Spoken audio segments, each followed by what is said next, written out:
Muy buenas tardes, mi nombre es Namin García, me presento por este medio ya que no puedo asistir hoy a la universidad por un problema familiar.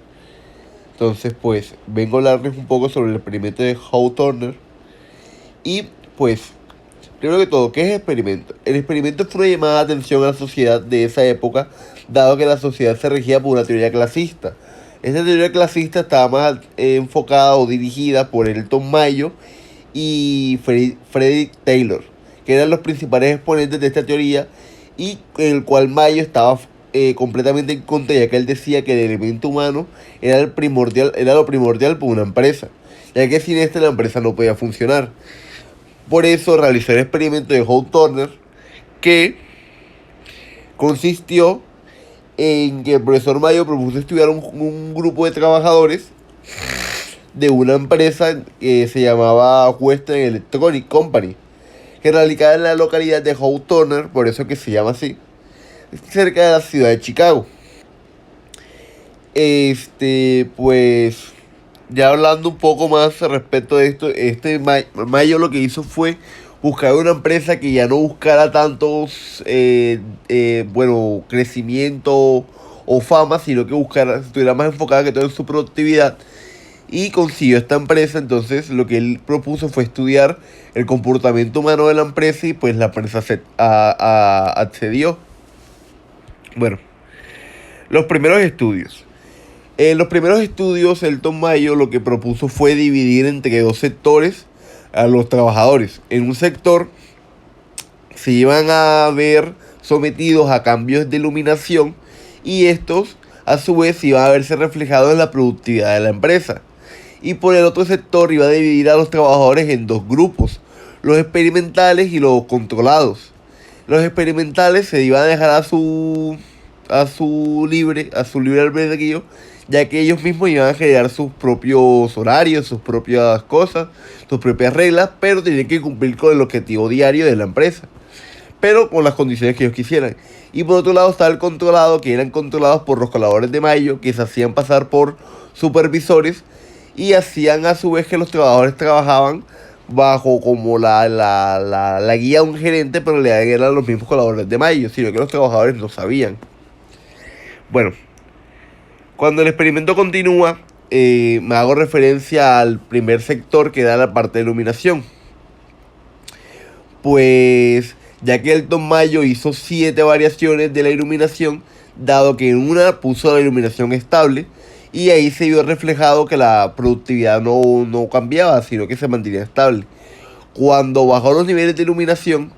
se vio el cambio drástico en la productividad, ya que los trabajadores se desanimaban, ya que no se sentían cómodos dentro de su ambiente laboral. Y eso a su vez hacía que trabajaran menos o con menos entusiasmo, haciendo así que la productividad bajara.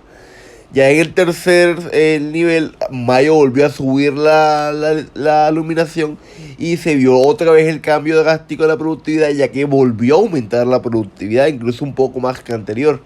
Entonces, a raíz de eso, Mayo empezó a jugar con la iluminación del ambiente para concluir que la iluminación afectaba de manera directa la productividad, ya que el ambiente laboral era una de las principales causas del aumento o la disminución de la productividad.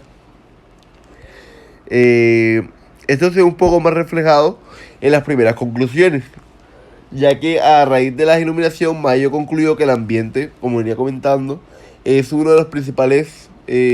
factores a tener en cuenta para mejorar la productividad. Y en el segundo sector, en el sector que se vieron en dos grupos, los controlados y los experimentales, se vieron dos tipos de tendencias muy distintas, ya que los liberales dentro del mismo grupo se empezaron a salir líderes, que eran los que asignaban las tareas o repartían los roles dentro del equipo, y cuando alguna persona no podía o se enfermaba o algo, ellos mismos suplían su hueco o su problema, y trataban de solucionarlo todos juntos. Y por otra parte estaban los controlados, que hacían el trabajo lo mejor que podían para ser felicitados por su supervisor o para ser remunerados por él mismo. Entonces esto a su vez hizo que los grupos generaran como un orgullo grupal, como un orgullo, y empezaron a llamarse por su nombre de grupo. O sea, empezaron a llamarse los experimentales o los controlados.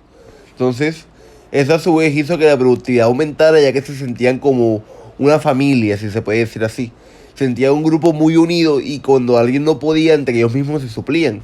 Entonces ese orgullo de grupo hacía que compitieran por el otro grupo, haciendo que la productividad aumentara aún mucho más, dado que competían para ver qué grupo era mejor. Entonces, a raíz de eso, Mayo concluyó que, aquí, el efecto,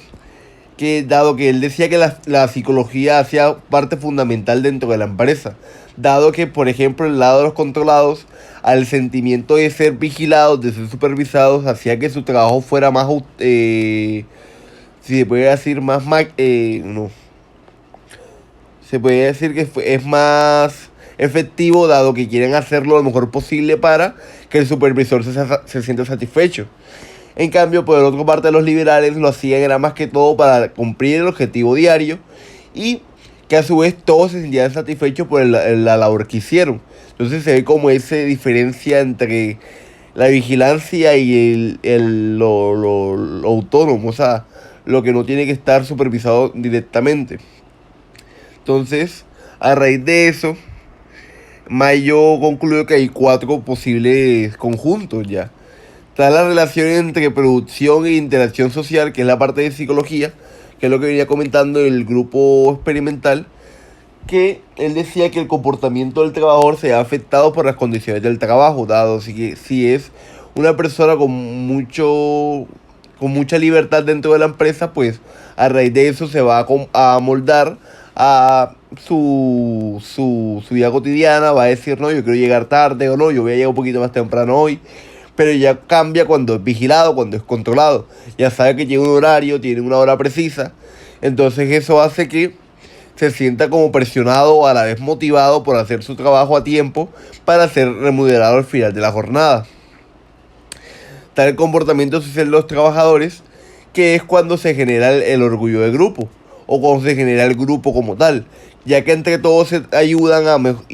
cuando alguien no puede lo suplen para así no sea afectada la productividad, sino que esta aumente en vez de disminuir. Y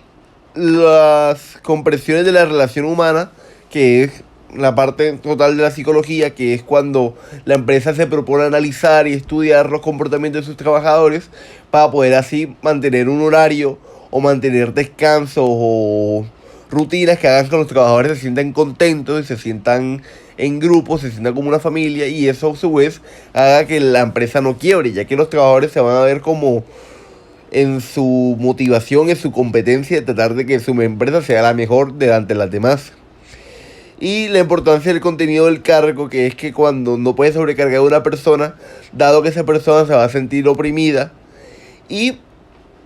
a su vez tampoco puedes hacer cambio de cargo dentro de la empresa de un día para otro, ya que las personas están acostumbradas a su rol, y cuando tú varías ese rol, la empresa pues tiende como a desequilibrarse porque la nueva persona encargada no sabe muy bien cómo es el papel, y mientras se adapta y eso, la productividad se va a ver demasiado afectada por eso.